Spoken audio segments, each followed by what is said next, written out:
بالوں کو گنا اور لمبا کرنے کا شیمپو بتا دیں۔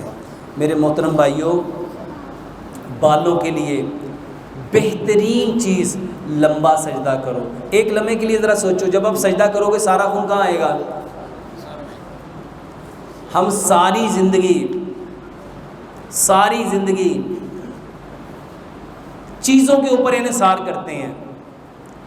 یہ جو نماز ہے نا، نماز واللہ یہ تحفہ ہے۔ یہ کیا ہے اور کس نے دیا ہے اور کتنی بار دیا ہے؟ اللہ کی قسم، اگر لوگوں کو پتہ چل جائے نا کہ نماز میں کیا ملتا ہے، اس کونیوں کے اوپر کی سڑکیں بھی اگر ان کو مسجد میں آنا پڑتا تو وہ آ جاتے۔ گوروں کو پتہ چل گیا، مسلمانوں کو ابھی تک اس کی سمجھ ہے۔ یہ نماز نہیں ہے، یہ آپ کے جسم کو 100% ہیلدی رکھنے کے لیے، بہترین رکھنے کے لیے اللہ سبحانہ و تعالیٰ کی طرف سے ایک تحفہ تھا، اور جس کو ہم نے کیا سمجھ لیا؟ مصیبت، مجبوری۔ اچھا، جو بندہ مصیبت سے اس کو نماز کو پڑھنا نا، اس کو بولو کیا ملے گا؟ اس کو کیا ملے گا؟ نیت کے اکارڈنگ ملتا ہے نا۔ ہر انسان کو کیا ملنا ہے؟ دیکھو، سائنس کہتی جو کام جس انٹینشن کے اکارڈنگ کرو گے وہ تمہیں وہی پرووائڈ کرے گا۔ اگر ہم نماز کو اس نیت سے پڑھیں گے کہ یہ رب نے ہمارے لیے کیا نازل کیا تھا؟ تحفہ، اور یہ میرے بدن کی ہر چیز کے لیے تھا، اور صرف بدن کے لیے نہیں، روح کے لیے بھی، اور صرف روح کے لیے نہیں، میری دنیا اور آخرت کی جتنی ضروریات تھی کس نے پوری کرنی ہے؟ اللہ نے۔ اور یہ بہترین گفٹ ہے۔ میرے محترم بھائیوں، بالوں کے لیے لمبا سجدہ کرو، صابن اور شیمپو اس سے اوائڈ کرو۔ جتنی چیزیں جھاگ پیدا کرتی ہیں اس میں کیمیکل ہیں جو آپ کو بیمار کرتے ہیں، اور میرے محترم بھائیوں، جتنے کیمیکل ہیں یہ کبھی بھی انسان کی صحت کو اچھا کر سکتے، بیمار تو کر سکتے ہیں لیکن اچھا کر سکتے نہیں ہیں۔ اچھا، سر کو کس سے دھونا چاہیے؟ بہت سارے بھائی سوال کرتے ہیں۔ اچھا ذرا سوچو، جب شیمپو نہیں ہوتا تھا تب کس سے دھوتے تھے؟ ابھی یاد آ جائے گا۔ دیکھو، اقبال نے نا آج سے 100 سال پہلے کہا، دودھو نہاؤ پھودو پھلو، دودھو نہاؤ پھودو پھلو۔ اور اگر میڈیکل سائنس کے اکارڈنگ جاننا چاہتے ہو نا، تو سائنس کہتی ہے پوری دنیا میں سب سے بیسٹ سکن کلینزر ملک ہے۔ سکن کو صاف کرنے والی چیز کیا ہے؟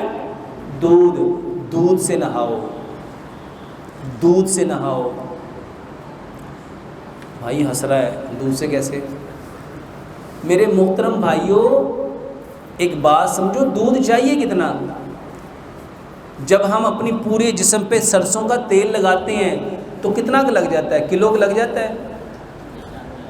آدھا کلو؟ ہاں، یہ 100-200 گرام بھی بہت زیادہ ہے بھائی صاحب۔ 4-5 چمچ لگتے ہیں۔ واللہ کسی دن نا دودھ سے نہانا، اور کتنا دودھ چاہیے؟ میکسیمم صرف یہ سر پہ دودھ زیادہ لگتا ہے، باقی باڈی پہ تو واللہ 1-1 چمچ، زیادہ سے زیادہ 10 سے 12 چمچ، 10 سے۔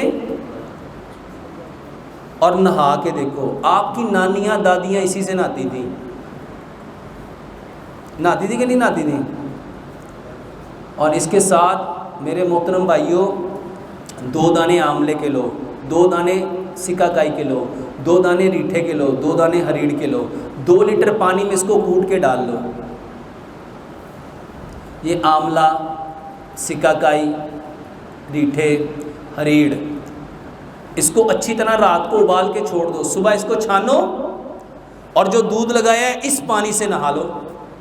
اور یہ جو مٹی کا کھرچنا چاواں ہوتا ہے، میرے محترم بھائیوں، اپنے جسم کی میل اس سے اتارو۔ سچ بتاؤ، کیا پہلے سارے ایسے نہیں نہاتے تھے؟ نہاتے تھے کہ نہیں نہاتے تھے؟ وہ آج کے لوگوں سے 100% زیادہ صحت مند تھے۔ تو یہ بہترین طریقہ ہے۔ اور اس کے ساتھ ایک آئل بناؤ، 1 کپ سرسوں کا تیل لو، 1 کپ آملے کا تیل لو، 1 کپ زیتون کا تیل لو، اور 1 کپ ناریل کا تیل لو۔ اس میں 2 چمچ کلونجی، 2 چمچ میتھرے، 2 چمچ مہندی، اور 2 چمچ آپ اس میں یہ جو لیمن ہے اس کا رس ملا دو، اس کو اتنا پکاؤ اتنا پکاؤ اتنا پکاؤ ساری چیزیں یکجان ہو جائے ہلکی آنچ پہ۔ میرے محترم بھائیوں، اس تیل کو چھان کے یہ تیل استعمال کرو، بالوں کے لیے بہت بہترین ہے۔